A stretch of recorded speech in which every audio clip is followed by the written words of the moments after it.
Que el Señor continúe bendiciendo a cada uno de los integrantes de esta facultad de teología, exégesis bíblico. Un saludo muy especial para nuestro director, todas las demás directivas y profesores. Bueno, aquí nos ha tocado estudiar el libro de Génesis.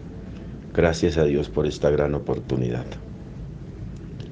Antes de entrar en materia más detallada, vamos a con este audio a dar una pequeña inducción acerca de este libro. Por varias razones, el primer libro de la Biblia es una de las porciones más interesantes y fascinantes de las Escrituras. Su lugar en el canon, su relación al resto de la Biblia y el carácter variado y extraordinario de su contenido hacen que sea uno de los más prominentes en las Sagradas Escrituras. Es por tanto con real perspicacia espiritual que el pueblo de Dios en todo siglo se ha fijado en este libro y le ha prestado atención diligente. Este maravilloso libro es llamado El Semillero de la Biblia, porque allí están los orígenes básicos de todas las demás cosas. El lugar en el canon de este libro, o sea Génesis, cuyo término en griego significa principio, llamado Bereshit por los judíos del hebreo, que significa en el principio, tiene un buen título. Este volumen estimulante proporciona la única descripción auténtica de la creación por el único que estuvo allí, el Creador. Por medio de su siervo Moisés, el Espíritu Santo traza los principios del hombre, la mujer, el matrimonio, el hogar, el pecado, los sacrificios, las ciudades, el negocio, la agricultura, la música, la adoración, los idiomas, las razas y naciones del mundo. Todo esto en los primeros 11 capítulos. Luego, desde el capítulo 12 hasta el 50, vemos los principios de Israel, la nación de prueba de Dios para ser un microcosmos espiritual de todos los pueblos del mundo. La vida de los patriarcas, Abraham, Isaac, Jacob y sus 12 hijos, en especial el destacado y piadoso José, han inspirado a millones, desde niños pequeños hasta estudiantes avanzados del Antiguo Testamento. Es necesario un dominio sólido de Génesis para entender los otros 65 libros de la Biblia. Todos ellos se edifican sobre esta base literaria, hermosa y proporcionada. El autor del libro. Aceptamos la enseñanza de los antiguos judíos y cristianos de que Génesis fue escrito y compilado por Moisés, el hombre de Dios y legislador de Israel, ya que todos los eventos de Génesis ocurrieron antes de Moisés.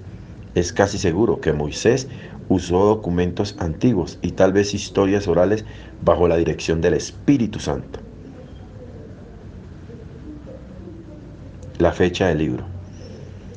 Los eruditos más conservadores generalmente fijan la fecha del Éxodo más o menos en el 1445 a.C., de modo que Génesis es posible que se escribiera entre esta fecha y la muerte de Moisés unos 40 años más tarde.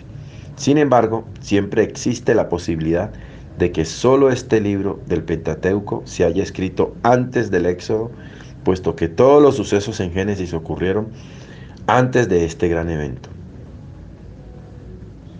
El trasfondo y tema del libro.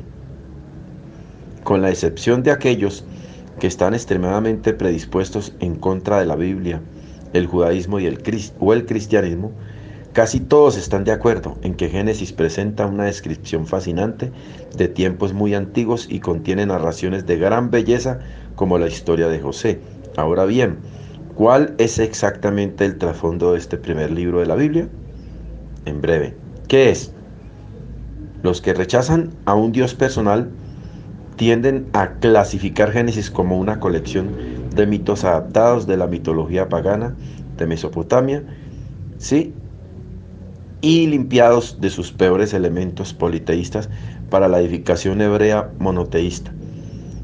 Otros, no tan escépticos, consideran que Génesis como una colección, o consideran a Génesis como una colección de sagas o leyendas con algún valor histórico, aunque otros ven las historias como explicaciones de los orígenes de cosas en la naturaleza y cultura, llamadas técnicamente etiologías. Hay etiologías en el Antiguo Testamento, especialmente en este libro de Principios. el origen del pecado, el arco iris, el pueblo hebreo, etcétera, etcétera. Pero esto de ninguna manera hace que las explicaciones no sean históricas. Génesis es historia y como toda historia es interpretativa, es historia teológica, es decir, son datos en forma de narración dentro de la estructura del plan divino. Aunque Génesis es el primer libro de la ley, contiene muy poco material legal. Es ley, Torá, hebreo, que significa instrucción, porque establece el fundamento para el Éxodo a Deuteronomio.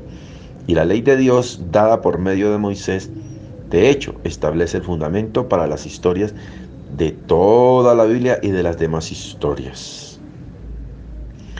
Los dos temas de bendición y maldición son cuidadosamente entretejidos en la tela de Génesis y sin duda en toda la palabra de Dios.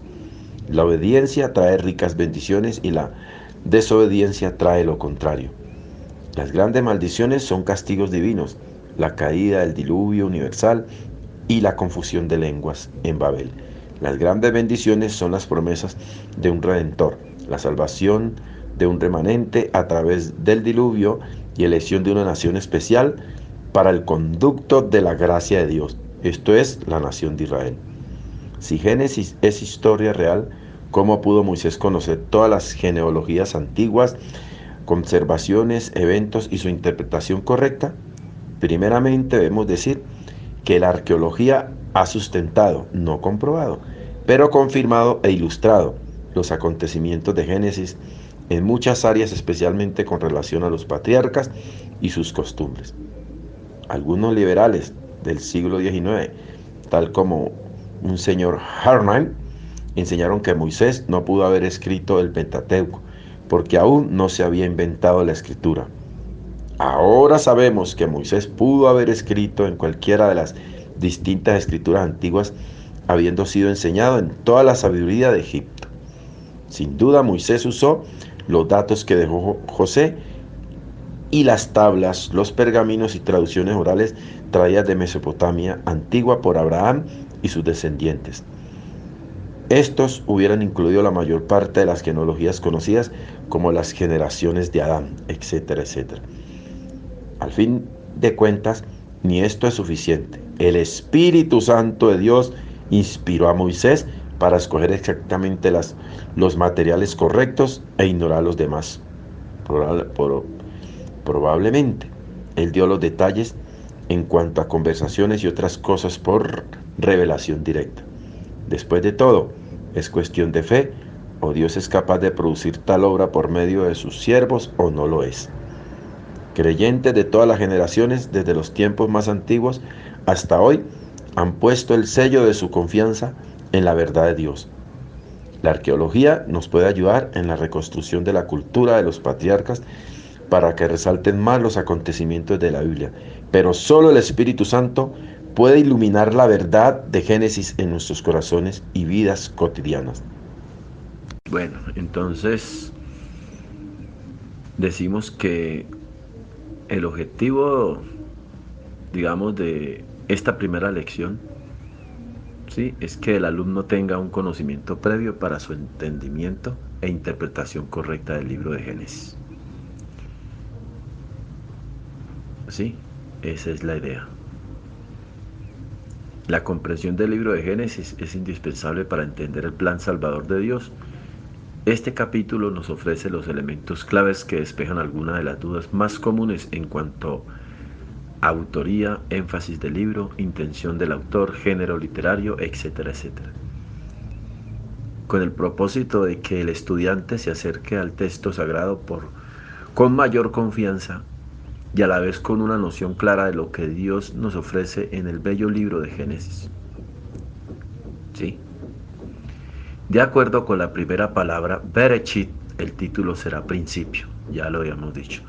La Septuaginta prefiere llamarle Génesis por la forma en que traduce 2:4, capítulo 2, verso 4. Este es el libro de los géneros de los cielos o de los principios, dice otra versión, de los cielos y la tierra. También se puede decir que el título Génesis es la transliteración de la palabra griega que significa fuente u origen. En hebreo, el título del libro es Bereshit, porque los judíos llamaron el libro por su palabra inicial. Ya decíamos que el autor humano de este libro es Moisés, el gran legislador de Israel. Es cierto que no existe ninguna declaración de que su escritor total es Moisés. Sin embargo, el testimonio de las escrituras nos lleva a creer que Moisés fue el escritor fundamental o real. Al escribirlo, pudo haber usado partes de documentos escritos previamente, sin embargo, es producto de Moisés. Todos los eruditos pues convergen, la gran mayoría de eruditos convergen en que fue Moisés el autor. Algunas evidencias, como son la obligatoriedad de la circuncisión al octavo día, Génesis 17:12, misma que figura en Éxodo 12:48 y Levítico 12:3, es mencionada en el Nuevo Testamento, Juan 7:23, como parte de la ley de Moisés. La obligatoriedad de la circuncisión al octavo día, Génesis 7:12, sí, ya lo dijimos. Entonces este es, según los textos que ya hemos mencionado como apoyo, nos muestra, nos nombra la circuncisión como parte de la ley de Moisés. Entonces por eso es que este libro de Génesis es puesto dentro del Pentateuco, dentro de los 5 libros de la ley, y también nos da luz para entonces digamos poder deducir de que Moisés es el posible autor del libro. Otro apoyo es que la información que necesitamos para que el Éxodo sea inteligible nos la da el libro de Génesis. Es en el Génesis donde se leen las promesas hechas a Abraham, a Isaac, a Jacob. Promesas repetidas con mucha frecuencia en los otros libros de la Torá, al verse cumplidas en los trascendentales acontecimientos del Éxodo y la conquista de Canaán. Además, el hecho de que Éxodo 1:1 comienza con la conjunción y sugiere que debería seguir a continuación de un libro precedente.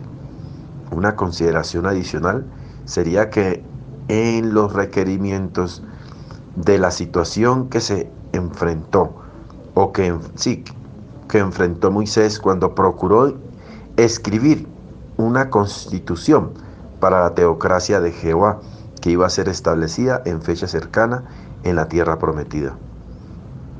Era absolutamente esencial para la unidad nacional que el pueblo israelita contara con un relato preciso sobre su propio origen nacional en Abraham y sobre el pacto de Dios con él y con su descendencia. El contexto del libro, la mayoría coincide en ubicar la era patriarcal antes del éxodo de Egipto. La naturaleza del relato manifiesta que el estilo de vida era nómada, pastoril. Casi todos los sucesos de los relatos patriarcales se desarrollan dentro de Palestina, aunque el acceso informativo de la antigua Palestina es más limitado para nosotros. Sin embargo, contamos con historiadores, como Halbrink, quien ubica a los patriarcas en la edad de bronce. Si bien Halbrink tiene o no razón al ubicarlos en esta época, lo que sí queda claro es que estos relatos patriarcales son históricos. Además de esto, existen evidencias bíblicas que demuestran la historicidad de los mismos. Ejemplo, un estudio literario de los relatos patriarcales revela que son relatos con base histórica, pues tienen rasgos de experiencias comunitarias reales. Los relatos patriarcales son el reflejo auténtico de las condiciones que corresponden al antiguo cercano oriente y comienzos del segundo milenio. El género literario. ¿A qué tipo de literatura corresponde este libro de Génesis? Como espera el autor, que interpreten sus palabras. ¿Cómo espera el autor que interpreten sus palabras? ¿Cómo? En los capítulos 1 al 11 se destaca el empleo de convenciones y recursos literarios de dos tipos: fórmula y organización lógica. los capítulos 1, 5, ¿sí? 10, capítulos, digamos 1, 5, 10, 11, forman un grupo de textos que se distinguen por su estructura, casi la de una fórmula, ¿sí? Y la cuidadosa organización lógica. Ejemplo, el capítulo 1 está formado por una serie de oraciones sucintas, muy estructuradas a manera de fórmulas, cuyos componentes se distinguen fácilmente. Cada mandato de creación consta de el anuncio, y dijo Dios, y dijo Dios. El mandato sea la concepción en síntesis, y fue así. La concreción descriptiva, e hizo Dios. La asignación, y llamó Dios. La aprobación, y vio Dios que era bueno. El marco temporal conclusivo, y fue la tarde y la mañana el día. Cada mandato de creación corresponde a un plan deliberado y uniforme que usa las mismas expresiones. El efecto producido no es una repetición mecánica ineficaz. La organización de los mandatos presenta un orden estricto con una división intencional en dos periodos: creación, separación. El relato. Los capítulos 2 y 3 ofrecen una narración como si fuera una obra dramática. Cada escena se logra con algunos trazos generales y una profusión de imágenes. Yahvé aparece como uno de los personajes del drama. Por ejemplo, es el alfarero, el hortelano, el cirujano, el tranquilo hacendado, etcétera, etcétera. Observaciones específicas. Bueno, decíamos entonces del relato que los capítulos 2 y 3 ofrecen una narración como si fuera una obra dramática.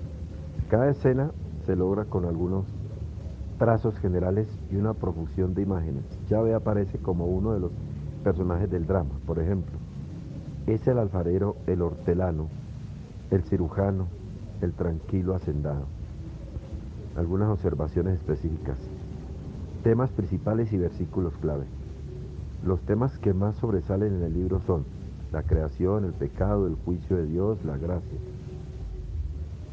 Esa gracia sustentadora de Dios. Qué maravilloso.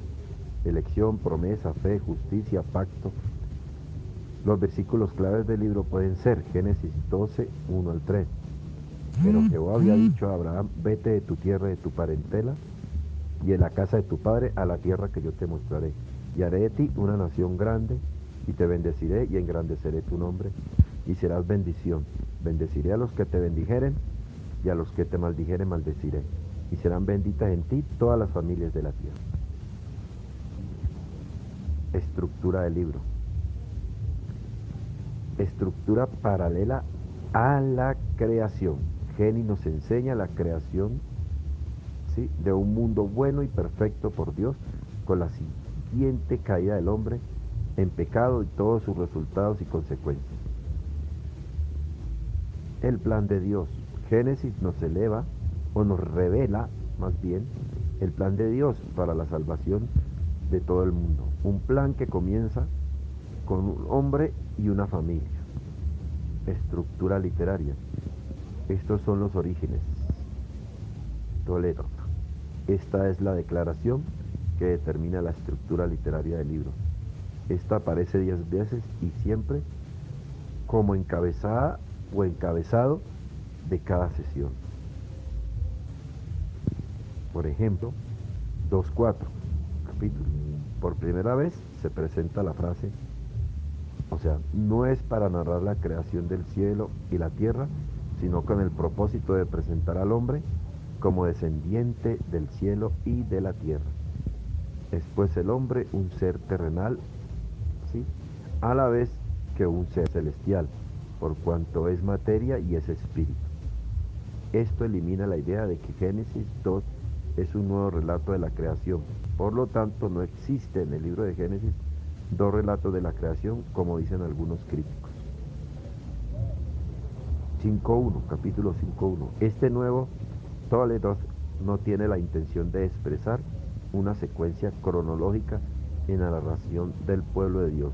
Más bien, El autor quiere, a través de una genealogía diferente, mostrar el dominio universal y desenfrenado de la muerte sobre los hombres y la necesidad del diluvio.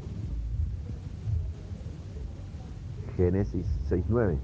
Esta es una nueva unidad que indica que sin duda la causa del diluvio fue el pecado del hombre, ¿sí? Que le pesó fuertemente a Dios haber hecho al hombre. Inmediatamente da a conocer su propósito destructor. A pesar de todo, el énfasis de esta sesión no es el pecado ni la destrucción, sino la salvación de un remanente. Capítulo 10, verso 1. De nuevo la frase Toledot inicia una nueva sesión con el propósito de mostrar que la dispersión de la humanidad sobre toda la tierra, a la vez que también conecta la sesión con la anterior y la etapa sucesiva. 11.10. Esta sesión tiene como propósito continuar la genealogía del capítulo 5, es decir, la genealogía de la familia escogida, aunque las sesiones inmediatas son necesarias para poder comprender esta sesión. 11.27. El énfasis ahora es la vida de Abraham, el patriarca. A este le dio Dios la promesa. Fue probado en cada aspecto de la promesa, por ejemplo, la promesa de la tierra, la promesa de una simiente numerosa y la promesa de ser bendición universal. Génesis 25:12. Las generaciones de Ismael. 25:19. La vida de Abraham se repite a sí misma en la vida de su hijo Isaac. Sin embargo, los relatos de la vida de Isaac no son solo repeticiones de la vida de su padre, ya que Isaac fue un personaje verdadero. Génesis 36:1. Las generaciones de Esaú. Aquí se presentan los reyes que reinaron en la tierra de Edom, antes que reinase rey sobre los hijos de Israel. Génesis 37:2. El último Toledot presenta a Jacob como un profeta que contempla la condición futura de sus hijos y la forma como crecen hasta llegar a formar tribus. Esta es la esencia del carácter profético de la bendición, más bien que una predicción de hechos históricos. Teología del libro. Aun que la mayor parte de Génesis está compuesto por narraciones, este no tiene la intención de ser un libro de biografías. El autor enseña teología y lo hace entretejiendo diversos temas en la historia. La misma forma como comienza el libro, dice que su intención es enseñar la verdad teológica. Génesis 10:11. Esta sesión tiene como propósito continuar la genealogía del capítulo 5, es decir, la genealogía de la familia escogida, aunque las sesiones intermedias son necesarias para poder comprender esta sesión. La forma en que el juicio de Dios responde al pecado humano en cada circunstancia. Los relatos narran que la respuesta de Dios al pecado es el juicio. Edén. En el pecado de Edén, Dios juzga a la serpiente, a la mujer y al hombre. Tal juicio se encarna en la condición de vida de cada uno. Cuando Dios hace venir su juicio sobre el hombre y la mujer, estos reciben castigo, pero no maldición. Solo la serpiente es maldecida. El juicio que cae sobre el hombre y la mujer es el estado en que debe vivir del orden caído. Como extensión del juicio sobre el hombre y la mujer, Dios los expulsa del huerto y así les queda prohibida la entrada para siempre. Para la humanidad, por sí sola, no hay forma de volver a la comunión con Dios. Caín. En este relato el juicio aparece con más severidad. La tierra le negará sus frutos y queda condenado a ser siempre fugitivo. Queda separado de Dios para vivir en tierras lejanas como un vagabundo. La razón es que la tierra ha recibido de su mano la sangre de su hermano. Diluvio. Este se presenta como el máximo ejemplo del juicio de Dios sobre el pecado humano. Por medio de este relato, el autor se propone expresar en términos aterradores que el pecado humano acarrea el juicio de Dios, pues aunque la naturaleza sí era creación de Dios, según la perspectiva de los antiguos israelitas, sí, no dejaba de tener un carácter personal y tampoco paraba de latir con la presencia misteriosa, sí, e inmediata del poder y la divinidad del Señor. Con este trasfondo, el imponente poder y terror de la tormenta y el cataclismo destructor del diluvio cobran proporciones indecibles como expresiones del juicio de Dios al pecado de la humanidad. Este parece ser el marco adecuado al terrible juicio de Dios que sobreviene a toda la humanidad. Babel. Dios dispersa a la humanidad confundiendo su idioma, la divide en innumerables naciones en una condición que el prólogo primitivo presenta a la humanidad y así permanece hasta el día de hoy, separada de Dios y de sí misma por causa del pecado, en un mundo donde reina entre los individuos y las naciones la enemistad y la guerra. La presencia asombrosa de la gracia sustentadora a pesar de todo. La gracia sustentadora de Dios es un tema que envuelve todo el prólogo primitivo, aún en los diferentes juicios que hemos mencionado, no están carentes de este auxilio divino. Esta gracia aparece en forma asombrosa, paralela a todos los juicios con excepción del último, es decir, Babel. Juicio, gracia.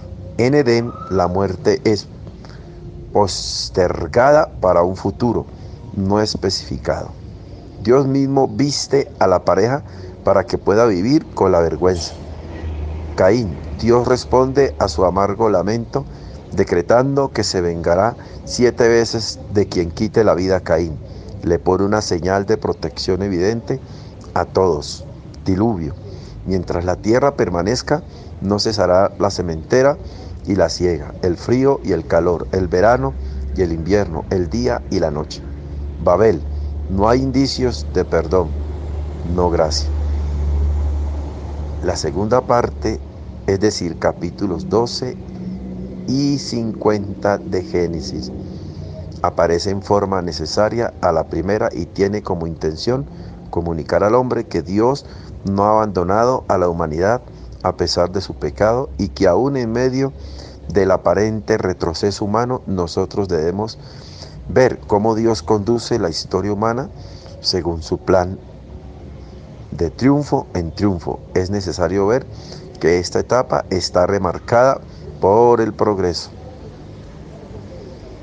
1. Elección y promesa de Dios. Dios llama a Abraham. Abraham ha de formar una gran nación, pero Sara es estéril. La tierra es para los descendientes de Abraham, pero está ocupada por los cananeos. Es posible que el autor intencionalmente pretenda llamar nuestra atención al problema dominante de esta parte, como es la yuxtaposición entre la promesa y las circunstancias. La promesa es que los descendientes de Abraham han de ser como el polvo de la tierra. Génesis 13:16. Pero Abraham no tiene hijos, tanto sus intentos como los de Sara no logran que la promesa se cumpla. La vejez llega a Abraham y hace menos posible el cumplimiento. Las circunstancias no parecen ser favorables cuando la visita de Jehová llega a Sara. La misma promesa es confirmada en Isaac como en los otros patriarcas, de tal forma que esta pasó a ser un tema principal y dominante, fe. Es evidente que el tema central de la historia de los patriarcas es la fe. Esto puede observarse en el llamamiento que Dios le hace a Abraham, pues este se le presenta en forma radical y Abraham debe abandonar todo, tierra, familia, para encaminarse hacia un destino desconocido. Lo único que cree es que Dios le mostrará tal destino. Y la Biblia dice que fue o que se fue Abraham como Jehová le había dicho. El capítulo 22 nos presenta la mayor expresión de fe que el autor quiere que conozcamos. Esto es el sacrificio de Isaac. Tal actitud requiere de Abraham una confianza indescriptible. Tal parece que la exigencia de Dios no tiene explicación. Hasta podría creerse que va en contra de la promesa misma. Solo hay una forma de enfrentar este dilema: tener una confianza absoluta en que el Dios que ha cumplido sus promesas, aun cuando parece imposible, esta vez su promesa se cumplirá, aunque no haya explicación humana. Esta actitud de Abraham se presenta como un modelo para todo lo que Dios llamare. Justicia. Según el capítulo 15:6, la justicia y la fe se encuentran directamente relacionadas. El texto dice: y creyó Abraham a Jehová y le fue contado por justicia. El texto puede indicarnos que la justicia de Abraham consistió en confiar, en tener fe en la promesa de Dios.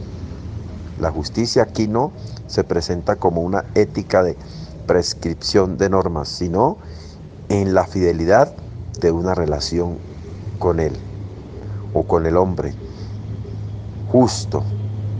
¿Sí?